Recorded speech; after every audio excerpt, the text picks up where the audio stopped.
Hello बच्चों, कैसे हो आप लोग। आप सभी का स्वागत है वेदांत क्लासेस अजमेर में। तो आज करेंगे एक इंटरेस्टिंग टॉपिक और उस टॉपिक का नाम है रेशो एंड प्रपोर्शन। समानुपात और अनुपात के क्वेश्चन करेंगे, प्रीवियस ईयर के क्वेश्चन विद कंसेप्ट करेंगे। चलिए, क्वेश्चन का शुभारंभ करने से पहले मैं आपको थोड़ा बहुत इसका बेसिक बता देता हूं। अनुपात किसे कहते हैं कि मान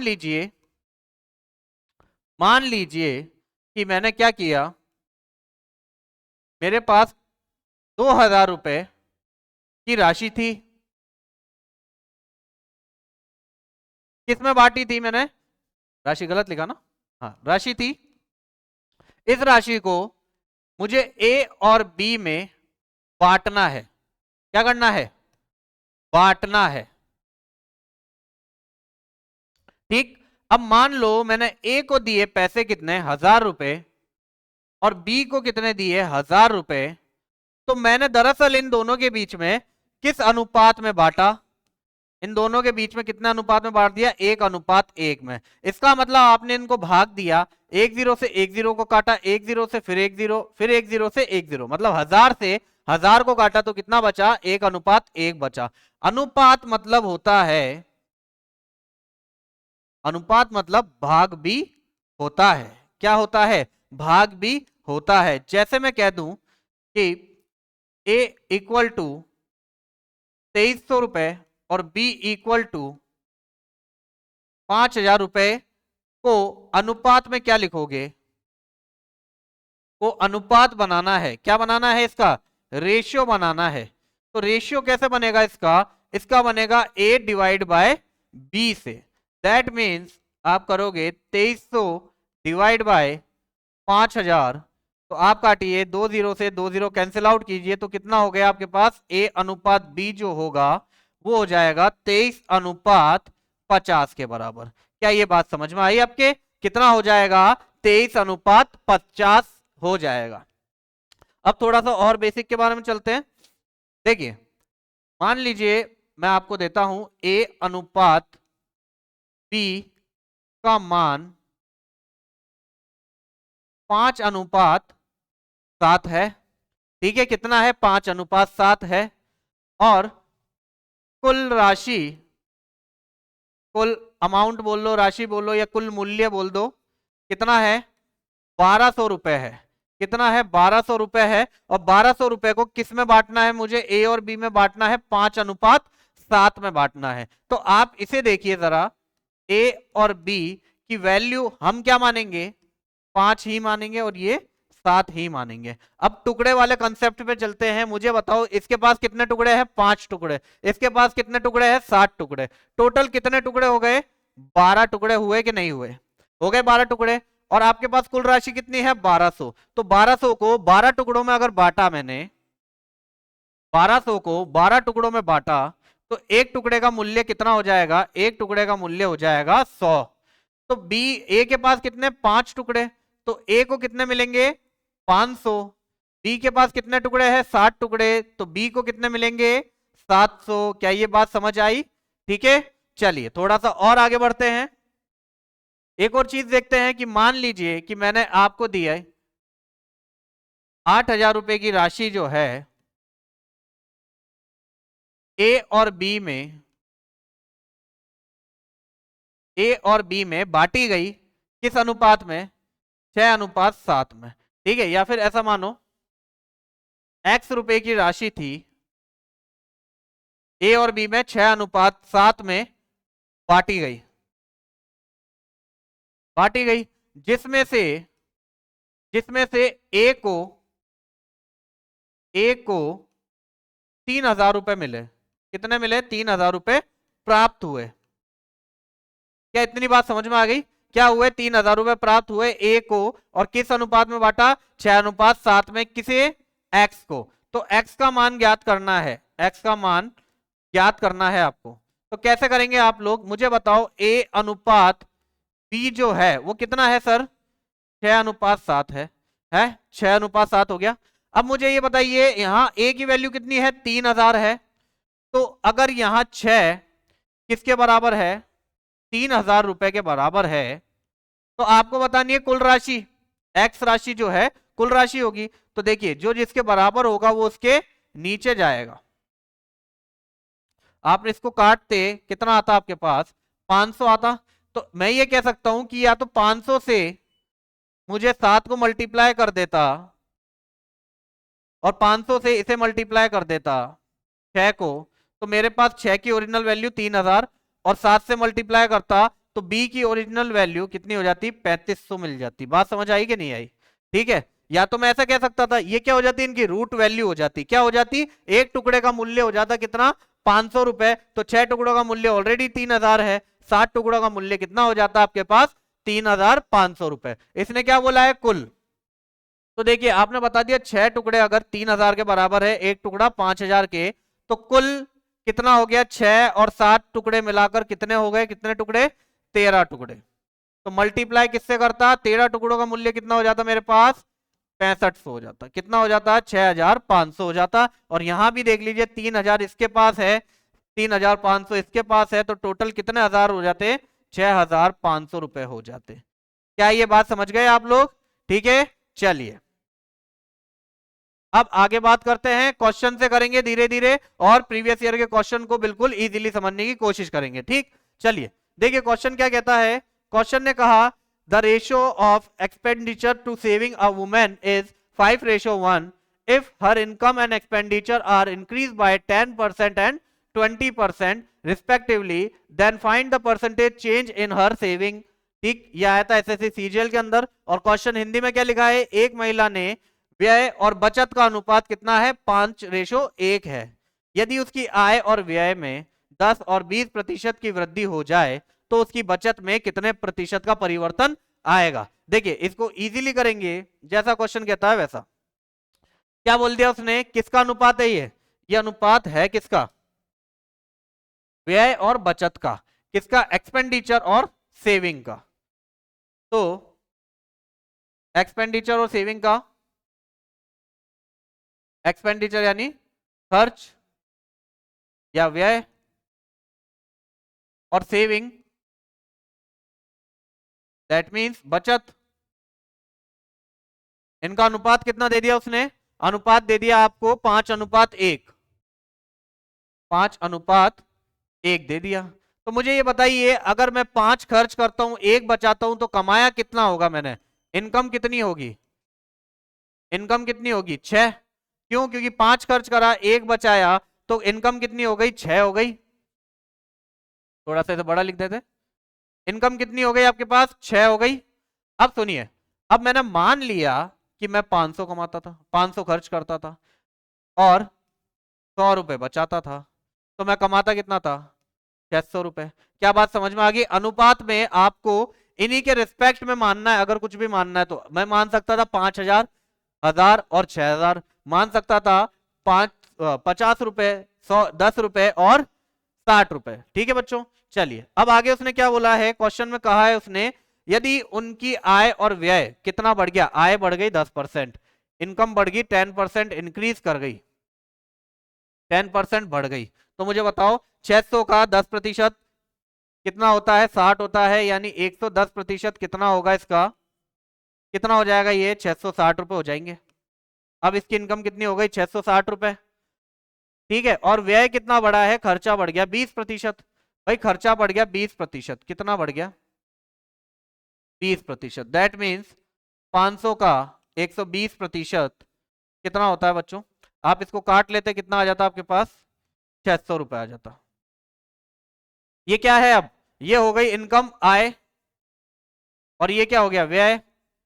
तो मुझे बताओ अगर मैं 660 रुपए कमा रहा हूं, 600 खर्च कर रहा हूं, तो बचाऊंगा कितना 60 रुपए, क्या हो जाएगी मेरी बचत हो जाएगी कि नहीं हो जाएगी, क्या हो जाएगी बचत होगी कि नहीं होगी। अब 60 रुपए बचा रहा हूं, पहले कितना बचाता था 100 रुपए, आपसे पूछा क्या गया है उसकी बचत में कितने प्रतिशत का परिवर्तन आएगा।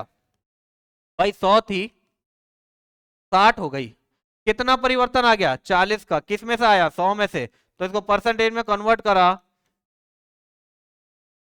कितना हो गया 40% का डिफरेंस आया कि नहीं आया, 40% कम हो गई। कितना परिवर्तन आया बच्चों 40% का परिवर्तन आया। Option number D 40% correct. ठीक है चलिए आगे बढ़ते हैं। आगे वाले क्वेश्चन में क्या लिखा है कि ए बी सी डी इन तीनों में क्या करा है, संपत्ति को बांट दिया, जहां ए और बी का अनुपात 1:2, बी और सी का अनुपात 3:4 और सी और डी का अनुपात 5:6 है। तो हिस्सा ज्ञात करना है, किसका हिस्सा ज्ञात करना है, तो find the share of C. Okay, C का हिस्सा ज्ञात करना है, तो सी का हिस्सा बताना है। चलिए अब आपको एक और चीज समझाते हैं। जब अनुपात अलग अलग हो, ए बी, इस क्वेश्चन को ही ले लेते हैं, ए और बी का कितना दे दिया था अनुपात, 1:2, ठीक है। उसके बाद बी और सी का अनुपात कितना है, बी और सी का अनुपात कितना है साहब, 3:4 है। बी और सी का अनुपात कितना है बच्चों, 3:4 है, ठीक है। आगे क्या बोला है, सी और डी का अनुपात कितना, 5:6। तो सी और डी का अनुपात कितना है, 5:6 है। क्या ये बात समझ गए, ये हो गया। अब क्या है, ये अलग अलग अनुपात है, इनको क्या करना है, सेम करना है। सेम करने के लिए आप क्या करोगे, इधर देखिए सब, ए बी फिर सी एंड डी। अब जैसा जैसा किया जाए वैसा करना है आपको भी। ए और बी का अनुपात कितना, 1:2। फिर बी और सी का अनुपात कितना, 3:4। उसके बाद सी और डी का अनुपात कितना है, सी और डी का अनुपात है 5:6।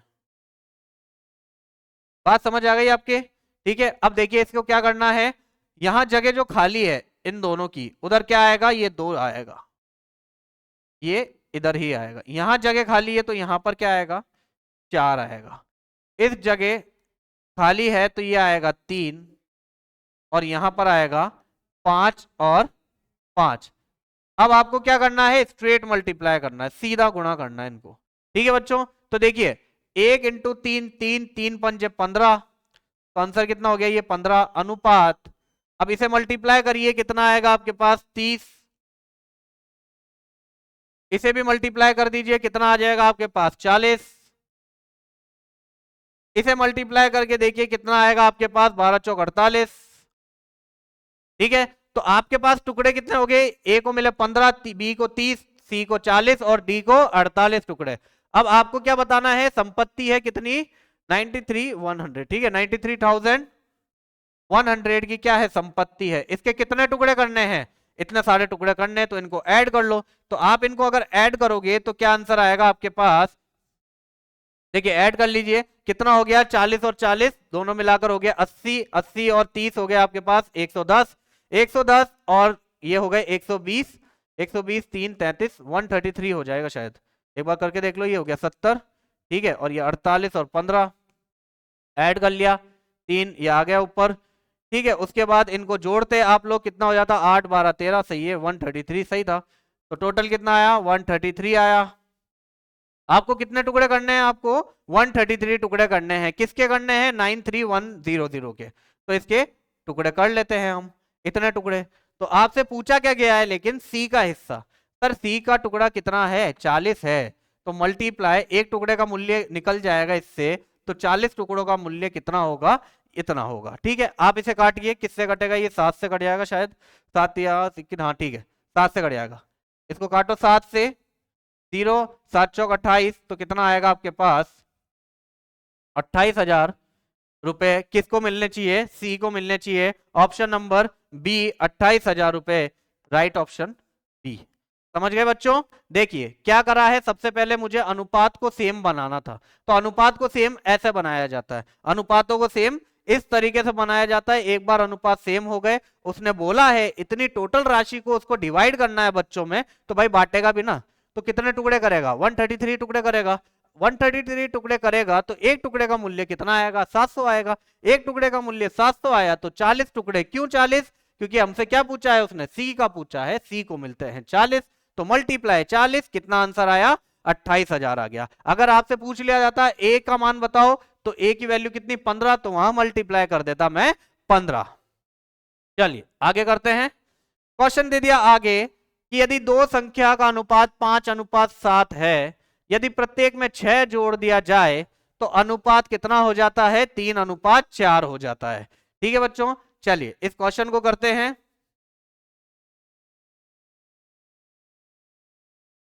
क्या बोला है, पहले कितना था अनुपात, अनुपात था 5:7।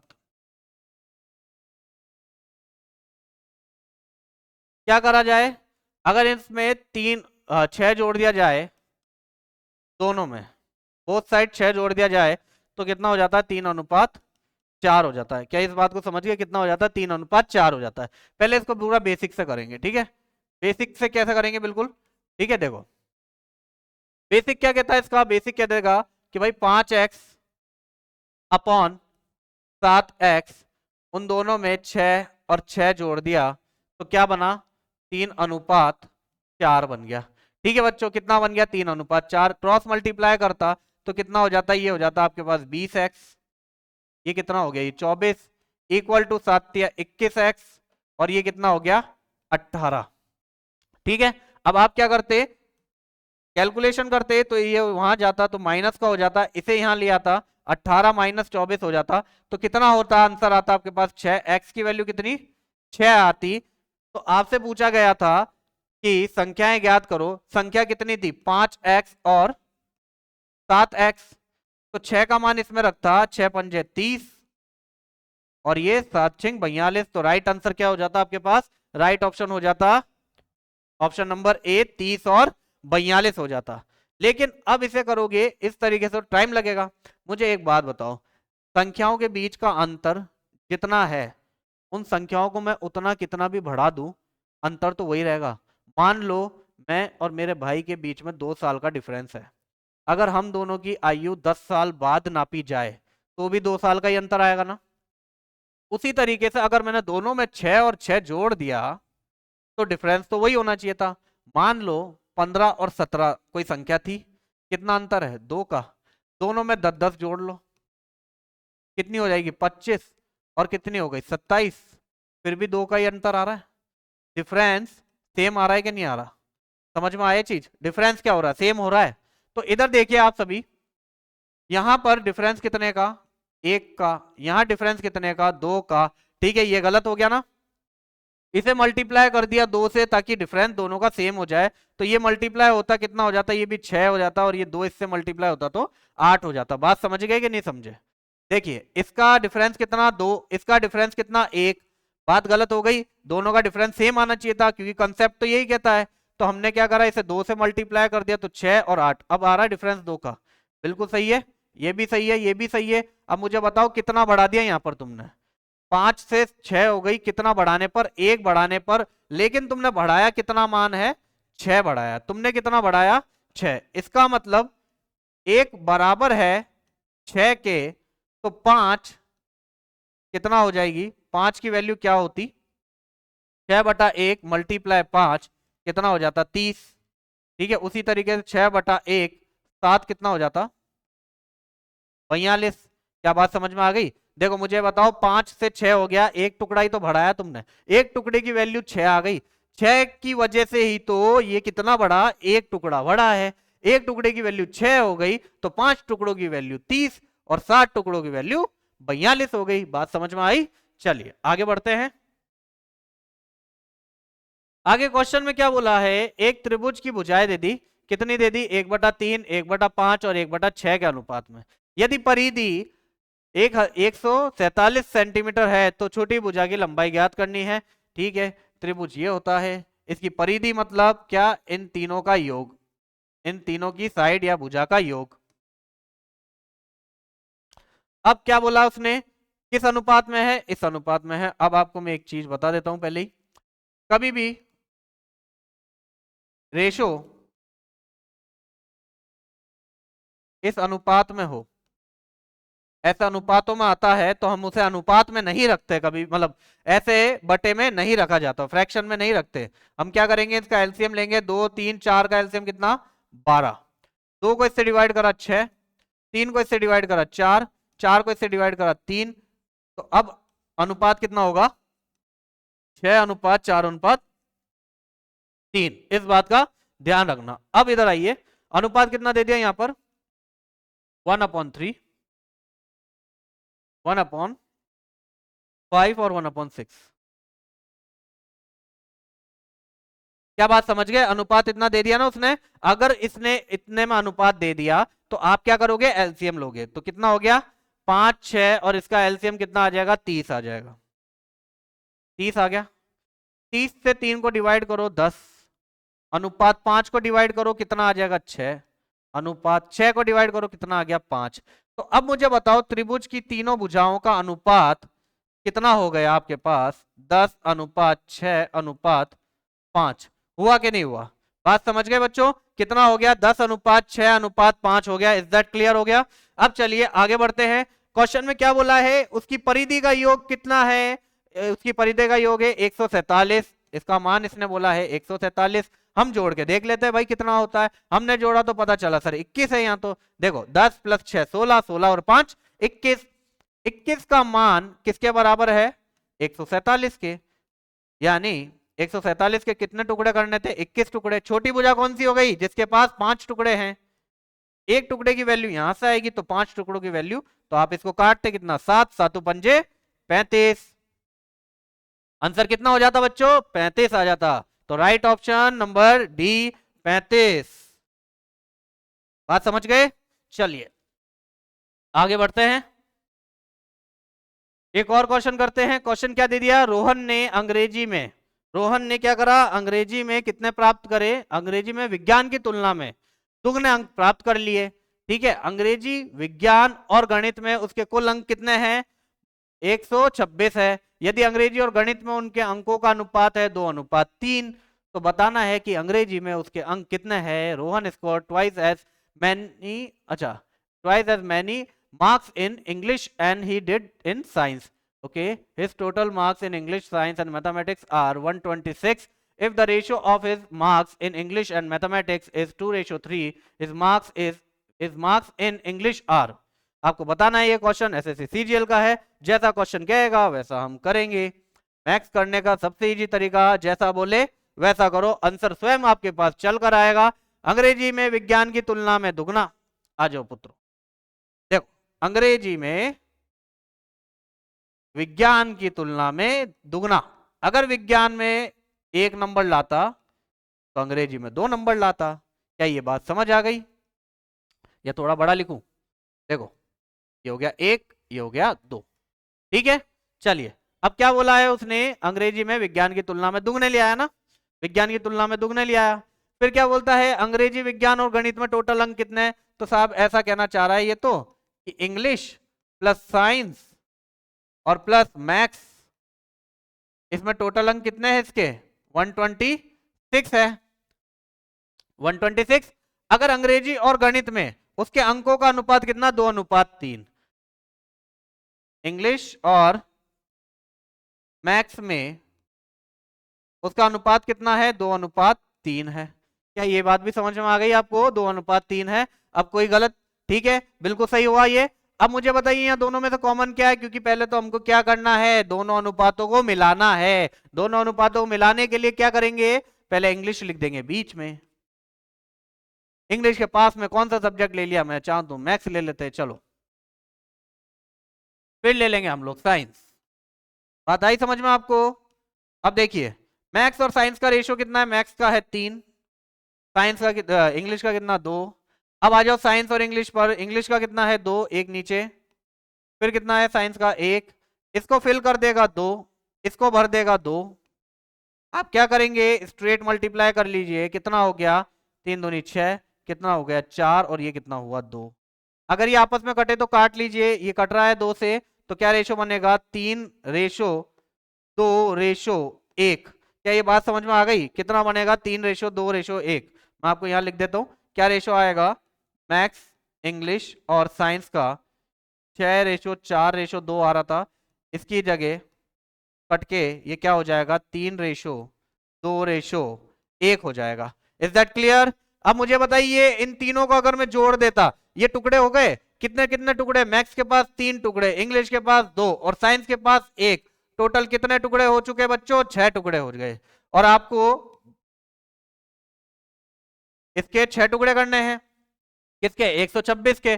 काट लीजिए, एक टुकड़े की वैल्यू कितनी आ गई, 21 आ गई। आपको क्या बताना है, आपको बताना है अंग्रेजी में अंक। अंग्रेजी वाले के पास कितने टुकड़े हैं साहब, 2 टुकड़े हैं। तो दो टुकड़ों, एक टुकड़े की वैल्यू है 21, दो टुकड़े की वैल्यू हो गई 42। तो राइट ऑप्शन आएगा आपके पास, आंसर होगा 42, ऑप्शन नंबर डी। चलिए 42। अब आगे बढ़ते हैं, आगे क्वेश्चन की तरफ निगाहें मारेंगे। क्या कहता है ये, रीदा और रिया का वेतन 3:5 है। यदि प्रत्येक का वेतन 5,000 रुपए बढ़ा दिया जाए तो नया अनुपात कितना हो जाता है, 5:7 हो जाता है। वापस से वही का वही चीज मैं आपको कहना चाहता हूं कि मान लो दोनों में ही तो बढ़ा दिया ना, दोनों में ही बढ़ा दिया, दोनों का वेतन बढ़ा दिया, तो अभी भी डिफरेंस तो उतना ही होगा जितना पहले था। मान लो मैं कमाता हूं 20,000, मेरा दोस्त कमाता है 15,000, ठीक है, हाँ वो कम ही कमाएगा, ठीक है, तो 15,000। अब हम दोनों की सैलरी में बढ़ गए 5,000 रुपए। अगर 5,000 रुपए बढ़ते तो अब मैं कितना कमाऊंगा, 25,000, वो कितना कमाएगा 20,000। अभी भी डिफरेंस कितने का हो गया, 5,000 का। चलो इसको बेसिक और दोनों से करेंगे, तो कैसे करेंगे इस क्वेश्चन को। सबसे पहले क्या बोला है, रिया और रीदा, रिया और रीदा, रीदा की स्पेलिंग सही है ना, हाँ रीदा, इनका अनुपात कितना था, अच्छा रीदा और रिया है। इसका भी ध्यान रखना बच्चों आप लोग कि ए और बी और बी और ए में अनुपात में डिफरेंस होता है, ठीक है ना। इसका अनुपात कितना है, इसका अनुपात है 3:5, 3:5 है।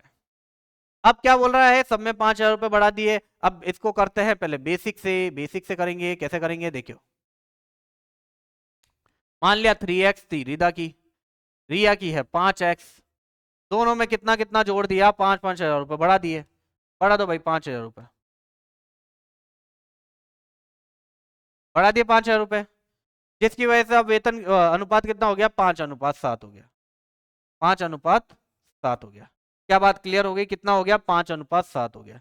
अब अगर मैं इसे कैलकुलेट करता तो ये 7 इधर मल्टीप्लाई होता, 5 उधर मल्टीप्लाई होता, तो आप इसको करते तो कितना हो गया, 7×21x प्लस 7×5 = 35,000 इक्वल टू 5 उधर जाता, 25x प्लस 25,000, इतना हो जाता। यहां पर क्या बचता, यहां पर बचता देखो 25x में से 21x जाते, 25x में से 21x जाते कितना बचता, 4x, और 35,000 ये माइनस होता कितना होता, 10,000। आप 4 की वैल्यू काटते तो कितना आता आपके पास, 2,500। 2,500 किसकी वैल्यू है, x की। आपसे किसका पूछा था, रिया का वेतन, रिया का वर्तमान वेतन, रिया का वर्तमान वर्तमान। तो आइए रिया का वेतन पता करेंगे। रिया कितनी है, 5x पर है रिया, तो रिया 5x पर है, तो 2,500 अगर इसमें ऐड कर देता, मल्टीप्लाई करता, तो इसका वेतन कितना हो जाता आपके पास, वाह इतना वेतन, हाँ कितना वेतन हो जाता आपके पास, 12,500 रुपए हो जाता। और आपके वेतन में कितना बढ़ा दिया उसने, 5,000 रुपए बढ़ा दिए, तो 12,500 रुपए में, अच्छा ये क्वेश्चन में कहीं ना कहीं देखो एक चीज और, 500 रुपए बढ़ा दिया, जो 5,7 आया है, रिया का वर्तमान वेतन ज्ञात करना है, ठीक है।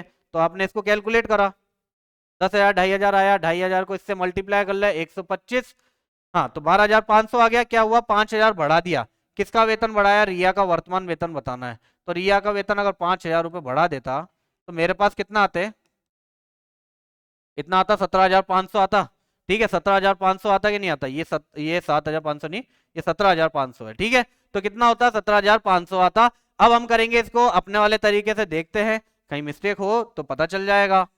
देखिए रीदा और रिया कितना है, 3:5, और क्या हो जाएगी उसके बाद उनकी, 5:7, बढ़ने के बाद कितनी हो जाएगी, 5:7 हो जाएगी। रीरा और रिया कितना है, 3:5 है, बिल्कुल सही है, ठीक है। Salary of each increase become ratio, ठीक है भाई। आपको बतानी है रिया की आए, ठीक है बताएंगे। तो आप बताइए जरा मुझे, यहाँ कितने का डिफरेंस आ गया, 2 का, यहाँ पर भी 2 का, बिल्कुल सही है। 2 का डिफरेंस यहाँ है, 2 का डिफरेंस यहाँ है, कोई दिक्कत की बात नहीं है। मुझे बताओ कितने टुकड़े बढ़ा दिए, 2 टुकड़े बढ़ा दिए सर। यहाँ कितने टुकड़े बढ़ा दिए सर, 2 टुकड़े बढ़ा दिए, ठीक है, 2 टुकड़े बढ़ाए। और ये 2 टुकड़े क्यों बढ़ गए, क्योंकि हमने 5,000 रुपए उनका वेतन बढ़ा दिया, तो ये किसके बराबर है सर, 5,000 रुपए के बराबर है। क्या बात समझ गए, कितने हजार रुपए के बराबर है, 5,000 रुपए के बराबर है। तो अगर 5,000 रुपए 2 टुकड़ों के बराबर है, अब आपको क्या बताना, रिया की वर्तमान बतानी है ना, वर्तमान वेतन। तो रिया का वर्तमान वेतन कितना है सर, 7 है। तो मल्टीप्लाई किससे करूंगा मैं, 7 से कर दूंगा। अब आप आइए इधर, इस 2 से काटिए इसे, तो कितना होता है 2500। अब इसको मल्टीप्लाई करेंगे, 25 सत्ते कितना होता है 175 होता है, और 2 जीरो इधर, तो कितना हो जाएगा रिया का वर्तमान वेतन 17,500 रुपए हो जाएगा, रिया का वर्तमान वेतन हो जाएगा। तो इसे करेक्ट करिए, इसे आएगा 17,500 रुपए रिया का वर्तमान वेतन हो जाएगा। क्या बात समझ में आई आपके? चलिए आगे बढ़ते हैं क्वेश्चन की तरफ। क्वेश्चन क्या कहता है, the ratio of marks obtain bye Rajesh, Rakesh and Ramesh in an exam is 2:4:9. What are the marks obtained by Rakesh and Ramesh if Rajesh score 30 marks in the exam? एक परीक्षा में राजेश, राकेश और रमेश द्वारा प्राप्त अंकों का अनुपात 2:4:9 है। यदि राजेश ने परीक्षा में 30 अंक प्राप्त किए तो राजेश और रमेश द्वारा प्राप्त किए अंकों को बताना है। चलिए प्यारा सा क्वेश्चन, कैसे करेंगे, आराम से करेंगे। बताओ राजेश, राकेश और रमेश, देखो सर, हाँ ब्लैक ही हो गया। राजेश, राकेश और रमेश, कितना है राजेश, राकेश और रमेश का 2:4:9। इतना ही है ना, हाँ इतना ही है। देखो राजेश ने परीक्षा में 30% 30 अंक प्राप्त करे, किसने, राजेश ने। लेकिन हमको पता है यहाँ राजेश ने प्राप्त करे 2, यानी 30 अंक प्राप्त करे इसने, तो 2 टुकड़े की वैल्यू 30 के बराबर, एक टुकड़ा कितना हो गया, एक टुकड़ा हो गया 15 के बराबर। तो भैया ये 15 से मल्टीप्लाई करते ही कितना हो जाएगा, 15 चौक 60 हो जाएगा। इसे 15 से मल्टीप्लाई कर लिया तो कितना हो जाएगा, 135 हो जाएगा। ठीक, अब आगे बात करते हैं। तो राकेश और रमेश द्वारा प्राप्त अंकों बताना है। अच्छा ये तो ये रहा, राकेश ने इतने प्राप्त करे, रमेश ने इतने प्राप्त करे, काम खत्म। ऑप्शन नंबर ये आ गया बी, राकेश 60 और रमेश 135। चलिए आगे बढ़ते हैं। क्वेश्चन कैसे हुआ देखो, इसको 2 दिया था है ना, और ये 2 किसके बराबर है, 30 के बराबर है, यानी 1 किसके बराबर होगा, 15 के। और अगर 1 15 के बराबर है तो 4 हो गया 60 के, और 9 हो गया 135 के। चलिए आगे बढ़ते हैं। क्या दे दिया क्वेश्चन, 6 वर्ष पहले ए और बी की आयु का अनुपात 7:5 था। अब से 4 वर्ष बाद उनकी आयु का अनुपात 11:9 होगा। वर्तमान में ए की आयु क्या होगी? चलिए आगे क्वेश्चन करके देखेंगे कि कैसे होती है। 6 वर्ष पहले और आज से 4 वर्ष बाद। ठीक, मुझे अभी भी यही बात बताओ, मैं वही कहूंगा कि अगर मैं और मेरा भाई के बीच में 4 साल का गैप है, तो 4 वर्ष पहले भी 4 साल का गैप था, 4 वर्ष बाद भी 4 साल का गैप था। आ जाइए आगे बढ़ते हैं। इसको कैसे करेंगे, बड़े ही आराम से करेंगे इसको। 2 मिनट, हाँ देखिए क्या बोला था इसने, ए और बी की आयु का अनुपात 6 वर्ष पहले, 6 वर्ष पहले कितना है 7:5। A and B, A and B कितना है आपके पास अनुपात, 7:5, 7:5। ठीक है, फिर क्या होगा, 4 वर्ष बाद कितनी हो जाएगी, 11/9, 11 रेशो 9 हो जाएगी। कब हो जाएगी, हो जाएगी ये 4 वर्ष बाद। मुझे ये बताओ ये कब की है, ये आयु कब की है, ये आयु कब की है सर, ये है 6 साल पहले की। और ये आयु कब की है, ये आयु है 4 वर्ष बाद की। अब इतना सा बताओ, इन दोनों के बीच में 6 साल पहले 4 साल बाद 10 साल है, इन दोनों के बीच में गैप कितने सालों का है, 10 सालों का है कि नहीं है, कितने का है, 10 सालों का हो गया। तो अब देखिए यहां पर डिफरेंस कितना आ रहा है, 7:5 और 11:9, 7:5 और 11:9। ठीक है, उसमें क्या गैप नहीं मिल रहा था। अब देखिए कितना गैप आ रहा है, 2, और यहां पर भी गैप कितना आ रहा है, 2। ठीक है, ये ए पहले भी इससे 2 साल बड़ा था, अभी भी कितना बढ़ा है, 2 साल बढ़ा है, बिल्कुल परफेक्ट है। मुझे ये बता दो कितना बढ़ चुका, यहाँ पर कितने टुकड़े का मान बढ़ चुका, 4 टुकड़े बढ़े, बिल्कुल वैसा का वैसा, चाहे यहां से माप लो तो भी 4 बढ़े हैं, यहां तो 4 बढ़ा है, लेकिन साल कितने बढ़ गए साहब, 10 साल बढ़ गए। तो 10 साल की वैल्यू 4 टुकड़ों के बराबर हुई कि नहीं हुई? आपसे क्या पूछा है, एक ही वर्तमान आयु, मैं एक ही 4 वर्ष बाद की निकालू कि पहले की निकाल लू, किसी की भी निकाल सकते हैं हम लोग, तो मैं निकाल रहा हूं, पहले बी की आयु निकाल लेते हैं। ठीक है, तो बी की आयु, सॉरी ए की निकाल लेते हैं, ए की आयु कितनी हो गई, 7। कब की है ये, 6 साल पहले की है। अभी देखना, आप इसे काटते 2 और ये कितना हो गया, 5 हुआ कि नहीं हुआ? ठीक है, वापस से मैं आपको बता देता हूं, यहां पर कितना बढ़ गया, 4 टुकड़े बढ़ गए। और मुझे बताओ 4 साल बाद की ये है, 6 साल पहले की ये है, जैसे इसने बोला 6 साल पहले ये रहा, और 4 वर्ष बाद ये है, तो इसका मतलब कितने साल का गैप हो गया, 6 और 4, 10 साल का गैप हो गया कि नहीं हुआ? ठीक है, 10 साल का गैप हो गया था। अब क्या बोला उसने, ये 10 साल का गैप यहां पर किसके बराबर आ गया, 4 टुकड़ों के बराबर, तो इसको मल्टीप्लाई करता कितना आता मेरे पास, 35/2। ये कब की आयु है, ये 7 किसका है, ए का 7 है, कब की आयु है ये आयु है 6 साल पहले की, 6 साल पहले की। आपको क्या बताना है, आपको बताना है वर्तमान आयु बतानी है, तो वर्तमान आयु क्या होगी, वर्तमान होगी +6 कर दिया, इसको मल्टीप्लाई कर लो, कितना हो गया आपके पास, इसको सॉल्व करता, 6 दूनी 12, 12 और ये मल्टीप्लाई हो जाएगा तो कितना हो जाएगा आपके पास, ये हो जाएगा 47/2 हो जाएगा, कितना हो जाएगा, 47/2 हो जाएगा।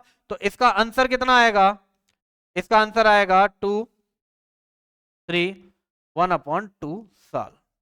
क्या बात समझ गए, कितना हो जाएगा, 23 सही 1/2, इसका राइट आंसर हो जाएगा 23 सही 1/2, ऑप्शन नहीं है, तो इसलिए इसमें लिख लीजिए कितना हो जाएगा, 23 सही 1/2 साल का।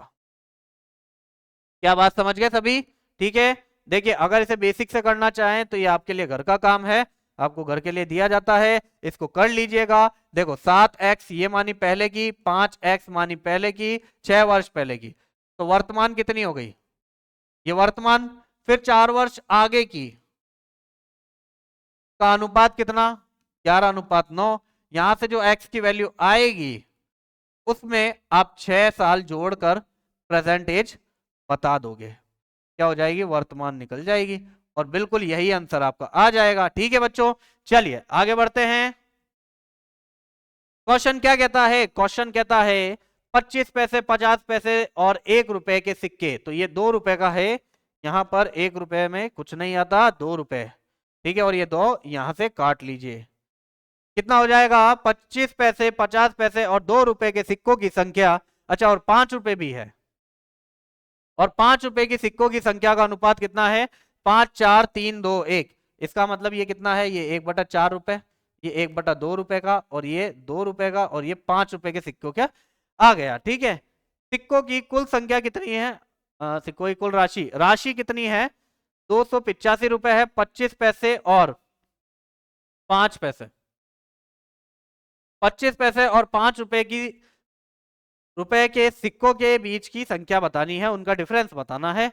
चलिए इंग्लिश में पढ़ लेते हैं एक बार question, the number of coin 25 पैसे, 50 पैसे एंड कितना है ये 2 रुपए और 5 रुपए are in the ratio of 5:4:3:1 respectively if the total amount of coin is rupees 285, then what will be the difference between the number of 25 पैसे and ₹5 कॉइन्स।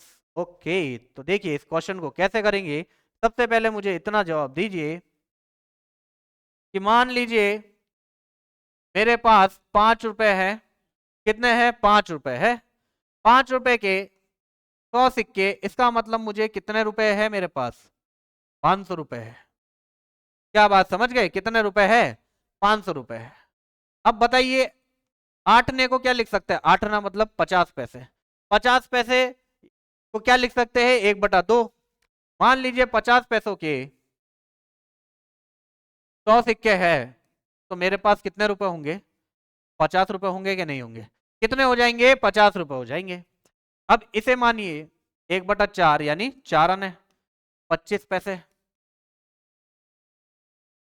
इसके मेरे पास 100 रुपए है तो कितने रुपए हो जाएंगे? 25 रुपए। 100 सिक्के है तो कितने हो जाएंगे? 25। क्यों? क्योंकि 4 से ये कट जाएगा।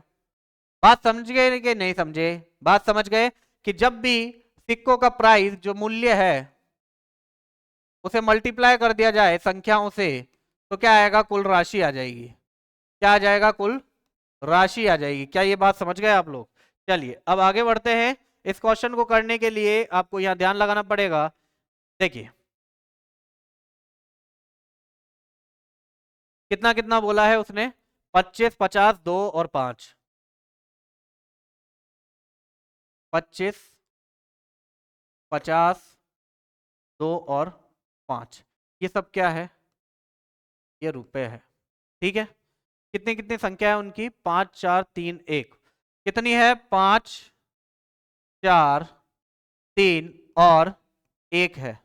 क्या ये बात समझ गए? कितनी है भाई? 5, 4, 3 और 1 हो गई। ठीक। अब मुझे ये बताओ, मैं इसको ऐसा मानता हूं, इसको मान लिया 5x। ठीक है। इसको कितना मान लिया मैंने? 4x। और इसे मान लिया मैंने कितना? 3x। और इसे मान लिया मैंने सिर्फ और सिर्फ x। अब अगर मैं, ये हो गई सिक्कों की संख्या है, ये ध्यान रखना, ये क्या है? संख्या है। तो मूल्य कितना हो जाएगा बच्चों? मूल्य कितना हो जाएगा? दोनों मल्टीप्लाई हो जाएंगे। तो मल्टीप्लाई होते तो ये कितना हो जाएगा? 5x। अगर मल्टीप्लाई हुआ 1/4 से तो 5x/4। ठीक है। ये कितना हो जाएगा? 4x/2। ये कितना हो जाएगा? 3x/2। और ये कितना हो जाएगा? 5x। ठीक है। बात समझ गए? अच्छा डिवाइड बाय 2 नहीं होगा, ये कितना होगा? 3 दूनी 6 हो जाएगा। मल्टीप्लाई है ना? कितना हो गया ये? 5x। ये बात समझ गए आप लोग? ये हो गया मूल्य। कितना हो गया? इसको मल्टीप्लाई करता 5/4x, इसे मल्टीप्लाई करता 4/2x, इसे मल्टीप्लाई करता 6 और ये हो गया 5। ठीक है। इनको अलग रख लो क्योंकि ये काम में आएगा अभी बाद में। ठीक है। चलिए अब देखिएगा। अब मुझे बताओ, यहां पर ये मूल्य आ गया इनका 5x/4। ये कितना हो जाएगा? प्लस ये कट जाएगा आपस में। जब कटेगा तो कितना हो जाएगा? ये 2। तो ये कितना हो गया? 2x plus 6x plus 5x। Okay. इनको ऐड कर लीजिए, कितना हो जाएगा? ये देखो 6 और 2 8, 8 और 15 कितना होता है? 13 होता है। ठीक है। 13 हो गया। 13 होने के बाद यहां पर ले लिया मैंने प्लस 5x/4। और ये जो राशि है वो कितने के बराबर है? राशि कितने के बराबर है? दे दिया इसने 285 के। कितना है? 285 के बराबर है कि नहीं है? ये उसने खुद ने कहा था। इसे मल्टीप्लाई करता तो 13 चौक क्या होता है? 52 होता है। 13 चौक 52 हो गया। और 5 अगर प्लस हो जाए तो कितना हो जाता है? 57/4। ये हो गया x इक्वल टू कितना? 285 हो गया। क्या ये बात समझ में आ गई आपके? कितना हो गया? 285 हो गया। अब आप इसे डिवाइड करेंगे तो किससे चल जाएगा डिवाइड? एक बार सोचिए। 3 से चल जाएगा, 3 से चल जाएगा। यस सर 3 से जा सकता है ये। तो 17 से भी जाएगा ये। तो 3 से देते हैं। 3 से देता तो कितनी बार चल जाता? 3 एकम 3 और 3 नम 27। ये हो गया 19 से। 3 से इसे देता तो 3 नम 27 और ये 5। 19 से इसे दे दीजिए, कितना चल जाएगा? 5 बार चल जाएगा। 4 उधर जाके मल्टीप्लाई हो जाएगा तो x की वैल्यू कितनी आ जाएगी? 20 आ जाएगी। कितनी आ गई? 20 आ गई। तो x की वैल्यू 20 है। आपसे क्या पूछा है? 25 पैसे और 5 पैसों के संख्याओं के बीच का अंतर बताना, मतलब उनके सिक्कों के बीच में। तो 25 पैसे और 5 पैसे, 25 पैसे के सिक्के कितने हैं भाई? 5x। और 5 पैसे के सिक्के x। तो भैया 5x माइनस x कितना हो गया? 4x। x की वैल्यू कितनी है? 20। तो 4 इंटू 20 कितना हो जाएगा? 80 सिक्के हो जाएंगे। कितने सिक्के हैं? 80 सिक्के हैं। तो करेक्ट आंसर होगा आपका 80, ऑप्शन नंबर सी। क्या होगा? 80 राइट आंसर। समझ में आया बच्चों? चलिए आगे बढ़ते हैं। आगे क्या दिया है? आगे कह रहा है क्वेश्चन कि 169 और 144 का औसत अनुपात बताना है। औसत अनुपात बताना है इनका। अब मैं आपको एक चीज बता देता हूं। सबसे पहले देखिए इधर,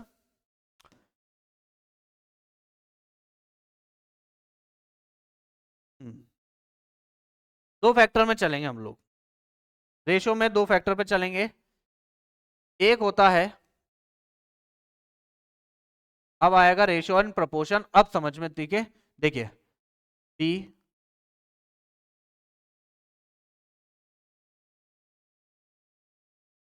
ये समझिए, ये जो होता है ये होता है रेशो का साइन, और ये जो साइन है ये क्या कहलाता है, ये कहलाता है प्रपोर्शन का साइन। किसका साइन कहलाता है, ये प्रपोर्शन का, ठीक है। और ये साइन जो है वो किसका कहलाता है, रेशियो का। बात समझ में आई, ये किसका कहलाता है, प्रपोर्शन का कहलाता है, और ये कहलाता है रेशियो का साइन कहलाता है, ठीक है। इसका मतलब ये है कि आप इसे किस तरीके से लिखेंगे, आप इसे लिखेंगे इस तरीके से, a अपॉन बी, दिख रहा है ये, हाँ, a upon B equal to C upon D, इस तरीके से आप इसे लिखेंगे। और इसे कैसे करेंगे उसको तो बाद में करेंगे, पहले इधर समझिए, छोड़िए उसे, इधर देखिए। इसका मतलब होता है फर्स्ट प्रपोर्शन, इसका मतलब हो गया सेकंड प्रपोर्शन, ये हो गया थर्ड, और ये हो गया फोर्थ। इस बात का विशेष ध्यान रखना, इसे ही फर्स्ट बोला जाता है, इसे ही सेकंड, इसे थर्ड और इसे फोर्थ। इस बात का ध्यान रखना, कहीं ऐसा नहीं हो इसे फर्स्ट और इसे सेकंड बोल रहे, नहीं, यही फर्स्ट है, ये सेकंड है, ये थर्ड है, ये फोर्थ है। अब इधर आ जाओ, इधर क्या होता है, इधर आप इसको इस तरीके से सेट करोगे, ये भी बिल्कुल वैसे ही होगा, ठीक है। ये प्रपोर्शन मतलब बराबर, रेशो मतलब अपॉन, तो ये क्या हो जाएगा, ये ऐसा बनेगा ये आपके लिए, a equal to B square upon C, ये हो गया फर्स्ट प्रपोर्शन की वैल्यू, फर्स्ट प्रपोर्शन वैल्यू हो जाएगी ये, ठीक है। अब आपसे पूछे b के बारे में बाद में, पहले c क्या हो जाएगा, c वहां गया, बी स्क्वायर हो रहा ऊपर, ठीक है। ये हो गया थर्ड प्रपोर्शन,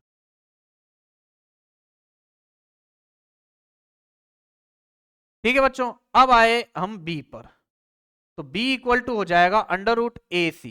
क्यों होगा अंडर रूट ए सी, क्योंकि ये इधर मल्टीप्लाई हुआ, तो बी स्क्वायर इक्वल टू ये cross multiply A C, then equal to B equal to under root A सी।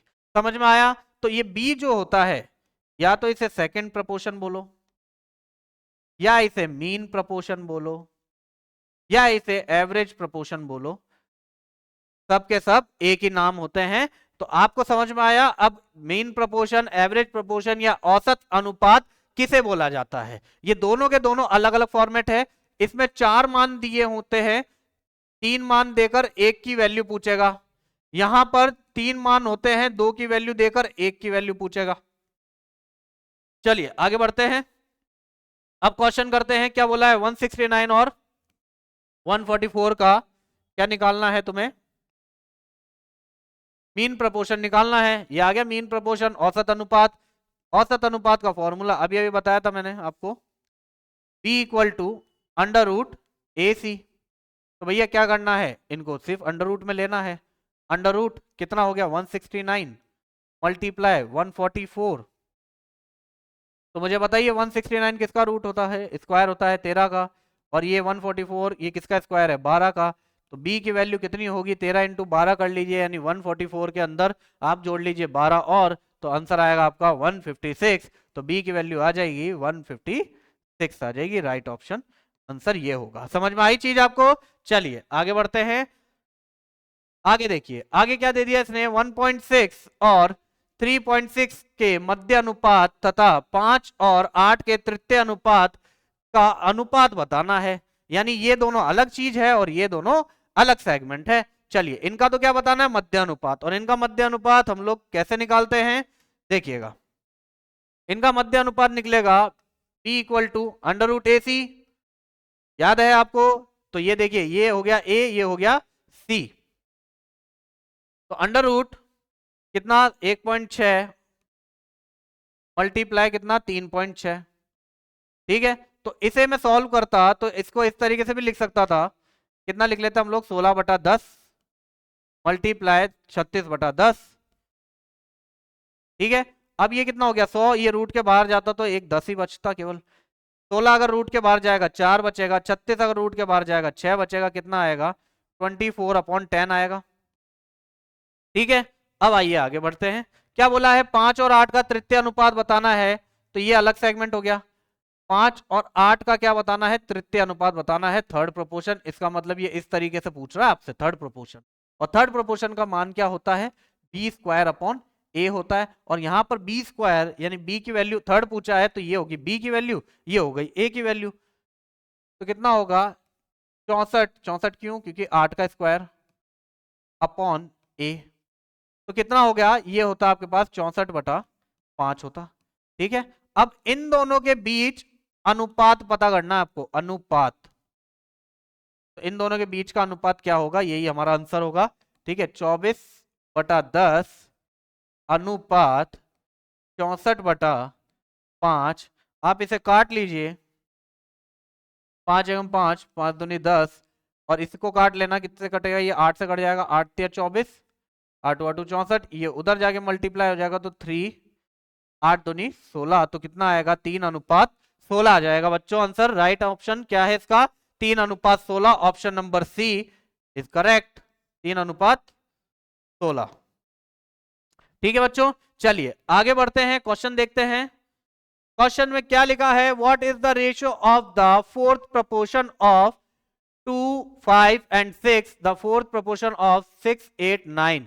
कुल मिलाकर बात यह है कि 2, 5, 6 के चौथे अनुपात और 6, 8, 9 के चौथे अनुपात का अनुपात क्या होगा। कोई बात नहीं, ये एक अलग सेगमेंट है और वो अलग सेगमेंट है। तो इसका फोर्थ प्रोपोर्शन कैसे निकालेंगे, 2/5 इक्वल टू 6/x। इसी तरीके से आप इसको काटते 3, तो x की वैल्यू कितनी हो जाएगी, 3 पंजे 15 यहां। अब इधर आ जाइए, इसके लिए अलग बनेगा, 6/8 equal to 9/x।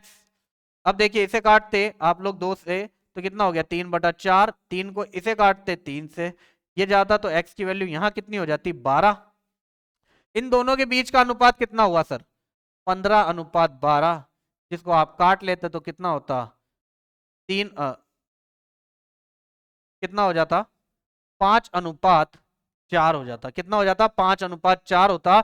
Option number D is correct answer, 5/4 हो जाता। बात समझ गए सब। चलिए आगे बढ़ते हैं। क्वेश्चन क्या कहता है आपसे, आपसे क्वेश्चन ने डिमांड करी है कि 14:30:7:x का मान क्या होगा। तो इजीली करेंगे इसे, 14/30 इक्वल टू 7/x। 7 से कैंसिल करते 2, 2 से कैंसिल करते इसे 15, तो x की वैल्यू कितनी आ जाती, 15 आ जाती। Right option number A, x की वैल्यू 15। चलिए आगे बढ़ते हैं। अब क्या दे दिया इसने, a/b 4/5 है, b/c 3/10 है, तो a/c क्या होगा, ये पूरा है, a/c क्या होगा, a/c क्या होगा।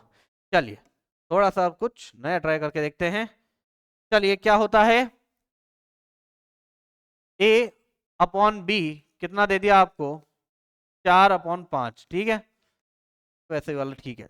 आओ तो इसको थोड़ा सा अच्छी तरह लिखेंगे, a/b 4/5, b/c 3/10। आपसे पूछा है a/c, उसके लिए क्या करना पड़ेगा, तीनों अनुपातों को एक करना पड़ेगा, दोनों अनुपातों को। तो ये क्या लिखा है, a, बीच में क्या है b, फिर क्या है c, काम खत्म। ये हो गया 4, ये हुआ 5, इसके नीचे क्या है 3, और ये हो गया 10। इसको फिल करेगा कौन, 5, इसे फिल कौन करेगा, 3। स्ट्रेट मल्टीप्लाई कितना हो गया, 12, 15, और ये कितना हो गया 50। इस बात को समझ गए। अब आपसे क्या पूछा है, a/c, a की वैल्यू कितनी है, मैं यहां लिख लेता हूं पहले पूरा, किसी को दिखे नहीं तो। ठीक है, a की वैल्यू कितनी हो गई, a/c, a की वैल्यू कितनी है सर 12, c की वैल्यू कितनी है 50। दोनों काट लीजिए 4 से, 4 तिया 12 होता है, और 4 से नहीं, ये कटेगा 2 से, तो 6 हो गया, ये 2 से, और ये हो गया 25। 6/25 कहां पर है, वो रहा ऑप्शन नंबर डी, 6/25 आएगा। क्या बात समझ गए सबके सब, 6/25 इज द राइट आंसर। चलिए आगे बढ़ते हैं। क्या दे दिया इसने, 27 और 300 के बीच मध्य अनुपात ज्ञात करो। 27 और 300 के बीच का मध्य अनुपात b इक्वल टू √ac। ये क्वेश्चन देख लो, सीजीएल के आते ही है। तो कितना होगा, √27 मल्टीप्लाई 300। अब कैसे निकालेंगे? 27 के अंदर 9 छुपा है मुझे पता है, मल्टीप्लाई 3 छुपा है ये भी पता है, इसके अंदर 3 मल्टीप्लाई 100 छुपा है ये पता है। 9 का रूट होता है 3, 3 और 3 जोड़े बन चुके, इसका मतलब सिर्फ बाहर आएगा एक 3, 100 से बाहर आएगा सिर्फ और सिर्फ 10। दैट मीन्स 3 तिया 9 इंटू 10, 90 होगा इसका right answer, option number A 90। चलिए आगे बढ़ते हैं, क्या कहता है क्वेश्चन? क्वेश्चन ने कहा है ए और बी की मासिक आय का अनुपात कितना है? 11:13 है, और उनके व्यय का अनुपात कितना है? 9:11 है। यदि वे दोनों रुपए बचाने में सफल हो जाते हैं, कितने रुपए बचा रहे हैं वो बचा रहे हैं 4000 रुपए प्रति माह, तो उनकी आय में अंतर ज्ञात करना है। कोई बात नहीं, मुझे एक बात बता दो, वही वाली चीज है, दोनों के दोनों बराबर चीजें बचा रहे हैं ना, ठीक है, बराबर चीजें बचा रहे हैं। या मैं ये कहूं कि दोनों की आय 2 साल पहले क्या थी, तब भी तो डिफरेंस बराबर ही आएगा, अभी भी डिफरेंस बराबर ही आना चाहिए। तो इसका मतलब कभी भी एक बात ध्यान रख लो, दिमाग में ये बात फिक्स रख लेना कि जब भी दोनों मिलकर या दोनों सेम चीजें बचाए या दोनों सेम चीजें खर्च कर दे, तो आप क्या करोगे? उन दोनों के डिफरेंस बराबर ही रखोगे। देखो इसको दोनों तरीकों से कर सकते हो, बेसिक से करना चाहो बेसिक से, और हमारे तरीके से करना चाहो अपने तरीके से करना। देखो पहले बेसिक से आपको बता देता हूं, बेसिक से मैं आपको होमवर्क में दूंगा। देखो आय किसकी? ए और बी की। आय और ए और बी की कितनी? 11 और 13 है। भाई इन्होंने खर्च कितना कर दिया? 9 और 11, 9 और 11। मुझे एक बात बता दो, इनके बीच में डिफरेंस कितना है? इनकी आय के बीच में 2 का, और 9 और 11 व्यय के बीच में भी अंतर कितना है? 2 का। बिल्कुल करेक्ट है, यानी कितना कम हो गया ये? 2 कम हुआ कि नहीं हुआ? यहां पर भी कितना कम हो गया? ये 2। ये कम क्यों हो रहा है? 2 कम क्यों हो रहा है? क्योंकि ये बचत है, ठीक है। अगर मैं 13 कमा रहा हूं, 11 उड़ा रहा हूं, तो 2 ही तो बचा रहा हूं, और यहां देखो तो कम तो होगा ही ना। तो कितना बच रहा है? 2। और यहां क्या बोल रहा है वो? कितना बच रहा है? 4000 बच रहा है सर। इसका मतलब 4000 जो है वो क्या है? 2 टुकड़ों के बराबर है। तो आपको क्या बताना है? उनकी आय के बीच में अंतर, उनकी आय के बीच में अंतर कितना है सर? उनकी आय के बीच में उतना ही अंतर है जितना हमारे व्यय के बीच में अंतर था, 2। तो भैया इसका आंसर आएगा 4000। ये फिक्स करके लिख लो, इसका आंसर क्या आया? 4000। अगर वो बोलता ए की आय कितनी है, तो इसे मल्टीप्लाई कर देता, किससे? 11 से मल्टीप्लाई कर देता, तो कितना हो जाता? 4000 डिवाइड बाय 2 मल्टीप्लाई 11। तो इसको मल्टीप्लाई करता तो कितना हो जाता आपके पास? 22000 हो जाता ए की इनकम, अगर पूछता तो। ठीक है, अब इसको बेसिक से करके दिखाता हूं मैं आपको। बेसिक से कैसे होता है? ए की आय कितनी हो गई? 11x। बी की आय कितनी हो गई? 13x। भाई एक बात बता दो मुझे, कमाई के अंदर अगर बचत माइनस कर दूं, मान लो मैं कमा रहा हूं 500 रुपए, 100 रुपए बचाता था, इसका मतलब खर्च कितना कर रहा हूं? 400 रुपए। तो कमाई के अंदर यानी आय में बचत को माइनस कर दूं तो क्या निकलेगा? व्यय निकलेगा। तो भैया माइनस कर दिया 4000 रुपए, दोनों मिलकर 4-4 हजार रुपए बचा रहे थे। भैया ये भी 4000 माइनस के लायक है और ये भी 4000 माइनस के लायक है। तो इनका खर्चे का अनुपात भी उसने दे दिया था, कितना था? 9:11 था। क्या बात समझ गए सबके सब? ठीक है, अब इसको देख लो, अगर तुम चाहो तो इसे इस तरीके से सॉल्व करो। अगर सॉल्व करते तो भी आंसर कितना आएगा आपके पास? 4000 आएगा। प्रूफ करके दिखा देते हैं। 11 को मल्टीप्लाई करिए 121x, इसको मल्टीप्लाई कीजिए, कितना हो गया? 44000। इक्वल टू 13 को उससे मल्टीप्लाई करा 117x, इसे वहां मल्टीप्लाई करा, कितना आया? 36000। अब आप बताइए 121 और 117 को माइनस करूंगा तो कितना बचेगा मेरे पास? 4 बचेगा। 4x इक्वल टू 26,000 में से 44,000 माइनस करे, कितना बचेगा? 8,000। कितना आएगा? 8,000 आएगा। अब मुझे बताओ, यहाँ x की वैल्यू 4000 से कैंसिल करा 8,000 को, तो x की वैल्यू कितनी आ गई? 2000 आ गई। x की वैल्यू कितनी है बच्चों? 2000 है। a कितना कमाता था? 11, और b कितना कमाता था? 13। दोनों के बीच में डिफरेंस कितने का है? 2x का डिफरेंस है, और 2x का डिफरेंस मतलब 2000 मल्टीप्लाई बाय 2 कितना हो गया? 4000। क्या आ गया अब आंसर? वही का वही। बात समझे? इसीलिए कह रहा हूं ये वाला तरीका आ गया तो इसकी जरूरत नहीं पड़ने वाली है आपको। ठीक है, चलिए आगे बढ़ते हैं। क्या कह रहा है क्वेश्चन? क्वेश्चन ने कहा है तीन संख्याओं का योग कितना है? 98 है। पहली संख्या से दूसरी संख्या का अनुपात कितना है? 2:3 है। और दूसरी से तीसरी का अनुपात कितना है? 5:8 है। तो आपको यह बताना है कि तीसरी संख्या कौन सी होगी। अब करेंगे इसको आराम से क्वेश्चन को। जैसा क्वेश्चन ने बोला पहली से दूसरी, भाई दे लो पहली और दूसरी कितना अनुपात बोल दिया? 2:3। साहब लिख दिया 2:3, कुछ भी छेड़छाड़ नहीं करी। आगे क्या बोला है? दूसरी से तीसरी। चल भाई सब 2 और 3 कितना बोल दिया भैया? बोल दिया इसने 5:8। शाबाश, 5:8। ठीक है। अब क्या करना है? सारे के सारे रेशो को एक करना है। दोनों अलग अलग है तो रेशो को एक कैसे करते हैं? दोनों में कॉमन क्या चल रहा है? बी। एक तरफ ए एक तरफ सी। पहले लिखा ए बी की वैल्यू कितनी? 2:3। फिर बी सी की वैल्यू कितनी? 5:8। इसे किसने फिल करा? 3 ने। इसे किसे फिल करा? 5 ने। क्या करना है? Straight multiply. 2 पंजे 10 अनुपात 15 अनुपात 8 या 24। क्या ये बात समझ में आ गई? इतना हो चुका। आपसे क्या पूछा है? योग कितना है संख्याओं का? 98 है। और हमारे पास यहां कितने टुकड़े हैं? 10 टुकड़े, ये 15 टुकड़े, ये 24 टुकड़े, ये टोटल आपके पास कितने टुकड़े हो चुके? आपके पास हो गए 49 टुकड़े। कितने हो गए टुकड़े? 49 हो गए। 49 टुकड़े हो गए। क्या ये बात समझ में आ गई आपके? कितने टुकड़े हो गए आपके पास? 49 टुकड़े हो गए। और आपको 49 टुकड़े किसके करने हैं? 48 के 49 टुकड़े करने हैं। तो एक टुकड़े की वैल्यू आ जाएगी। आपसे क्या पूछा है? तीसरी संख्या। तीसरी संख्या के पास कितने टुकड़े हैं? 24। एक टुकड़े का मूल्य कितना है? 2। तो 24 टुकड़ों का मूल्य कितना होगा? कितना होगा? 48 हो जाएगा। तो राइट आंसर क्या है इसका? आंसर नंबर 48 यानी ऑप्शन नंबर बी। क्या ये बात समझ आ गई? ठीक है। अब देखिए, चलिए 3 क्वेश्चन और बचे, अभी कर लेते हैं। या ये आपके लिए देता हूं मैं। ये आपको करना है और इसका आंसर कमेंट सेक्शन में देना है। एक ये वाला क्वेश्चन, एक ये है, ये अभी अभी हमने किया था, बिल्कुल सेम वैसा ही है। और एक ये, हाँ ये भी बिल्कुल सेम ऐसा ही है। ठीक है बच्चों, तो आज की क्लास समाप्त होती है, द एंड। ठीक है। क्लास कैसी लगी मुझे कमेंट सेक्शन में बता देना, और कमेंट सेक्शन में अपना आंसर बिल्कुल दीजिएगा।